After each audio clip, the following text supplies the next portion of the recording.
Deep inside the Arctic, a group of workers is digging through the ice when they make a shocking discovery. Buried in the frozen cave is something unusual, so they cut out a huge block of ice and send it by helicopter to a research lab. The scientists quickly notify the company, telling them this is a major archaeological find and all drilling must stop. They also request an expert to study what's inside. Not long after, anthropologist Dr. Stanley Shephard arrives. Stanley knows the Arctic well because he spent years studying the culture and history of the Eskimos. At the lab, he meets Dr. Diane and the rest of the team, who at first believe the ice might contain some sort of prehistoric animal. They are reminded of the time in 1898 when Russians found a frozen mammoth with still living cells, and their hopes grow. The scientists carefully cut the ice block with lasers, peeling it layer by layer to avoid damage. But what they uncover is far more incredible than an animal. Inside is a frozen Neanderthal man. Stanley studies him closely and believes he was a hunter who lived between 20,000 and 40,000 years ago. Stanley wants to observe him more, but Diane reveals the team's real plan, to slice the caveman into pieces and send samples to labs across the world.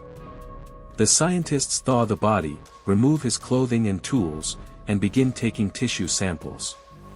They run bypasses and hook up electrodes to his brain.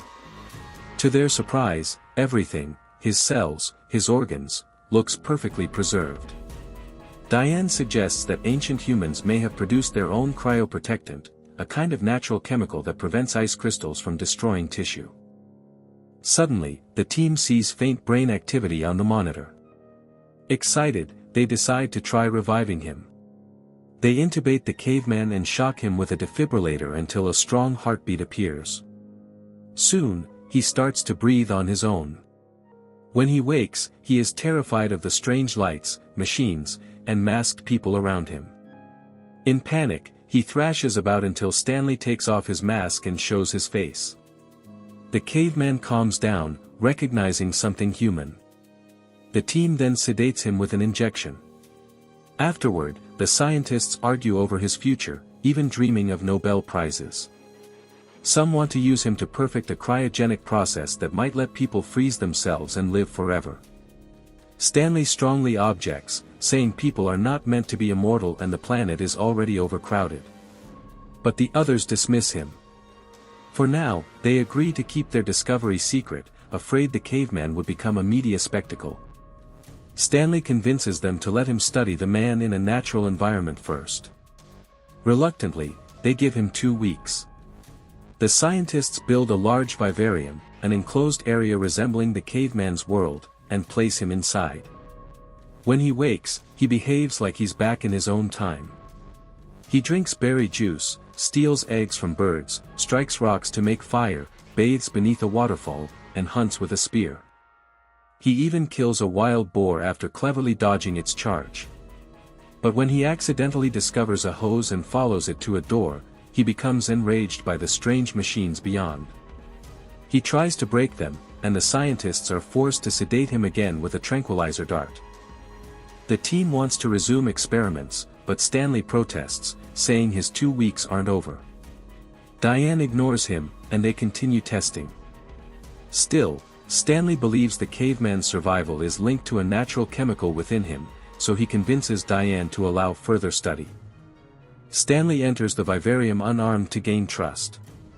At first the caveman growls and hides, but when he finally confronts Stanley, he nearly strikes him with a rock. Distracted by another scientist's voice, he hesitates and studies Stanley instead. He examines his mouth, clothes, and body, even squeezing him painfully to compare differences. But instead of hurting him, the caveman decides to communicate. He calls himself IRU, a name Stanley softens into Charlie. Slowly, they begin to understand each other. Charlie learns simple English words while teaching Stanley terms from his own language. They eat together, laugh, and even share songs by the fire.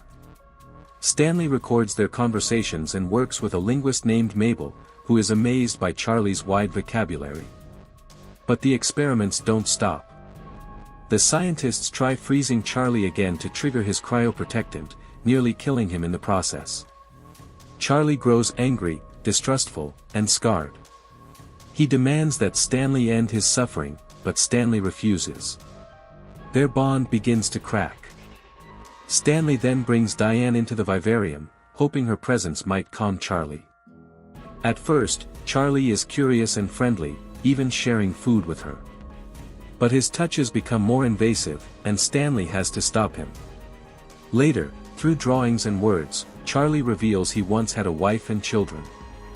He keeps asking about his family, shouting their names in grief. One day, when a helicopter flies overhead, Charlie mistakes it for the great bird spirit from his culture, a messenger of the gods he calls Beta. He grows restless and climbs toward the glass ceiling, crying out for the bird. Stanley later learns from Eskimos that Beta is linked to an old legend, a divine bird that carries souls to the afterlife. Charlie believes the helicopter is this spirit returning for him. From then on, Charlie prepares for what he sees as his destiny. He dresses in his old furs, paints his skin with berries, and chants endlessly. His bond with Stanley weakens as he withdraws into ritual. Eventually, Charlie escapes the vivarium, wandering the laboratory in confusion.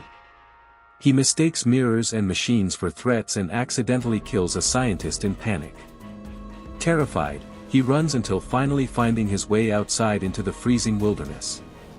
A helicopter tries to capture him, striking him with its skis, but he is brought back to the lab alive. The scientists now blame Stanley for everything and decide Charlie must be transferred away. Stanley fears this will kill him, so he secretly helps Charlie escape. Together they trek through the snow, but soon a crevasse opens, separating them. When the helicopter returns, Charlie sees it as the bird of his legend. Shouting, "Beta," he leaps and clings to the helicopter's landing gear. For a brief, joyous moment, he believes he is flying with the spirit. Then, willingly, he lets go. Charlie falls back to the ice below, chanting with peace in his heart, finally choosing his own fate. Thanks for watching. If you enjoyed this recap, don't forget to like, subscribe, and turn on notifications so you never miss a video. Stay tuned for more exciting movie stories.